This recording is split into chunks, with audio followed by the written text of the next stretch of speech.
L'unica cosa certa è che il colpo contro Chennai Fatos è stato esploso intorno alle 7:30 del mattino. Il rumore, tipo di un petardo, è stato udito da un residente di via Casoni Basse nelle campagne di Fontaniva.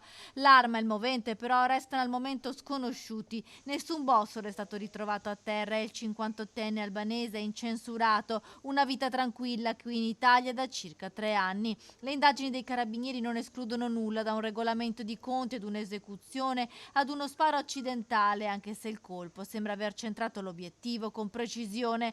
Si allontana l'ipotesi del cacciatore, la zona non è area venatoria e non è periodo di caccia. Inoltre le munizioni dei cacciatori rilasciano una scarica di pallini. Chennai Fatos invece aveva un foro d'entrata e un foro d'uscita rilevati dall'attacco eseguita in ospedale a Padova. Non è escluso che possa essere stato colpito qualche metro prima dal punto in cui è stato trovato agonizzante a bordo strada, ma che abbia continuato la sua corsa in bicicletta fino a cadere a terra, dove intorno alle 7:45 è stato ritrovato da 2 guardiapesca che hanno dato l'allarme. Il 58enne albanese era arrivato qualche anno fa a Fontaniva, nel suo paese era una guardia carceraria. Non si esclude dunque che qualcuno, proprio a causa della sua vecchia professione, nutrisse dei rancori nei suoi confronti. Un colpo alla testa è tipico delle esecuzioni e per questo anche la pista dello sgarro e di possibili traffici illeciti non è esclusa, anche se il 58enne è incensurato e non ha mai avuto problemi con la giustizia. Ma potrebbe trattarsi anche di vecchie liti familiari o di un banale litigio in strada.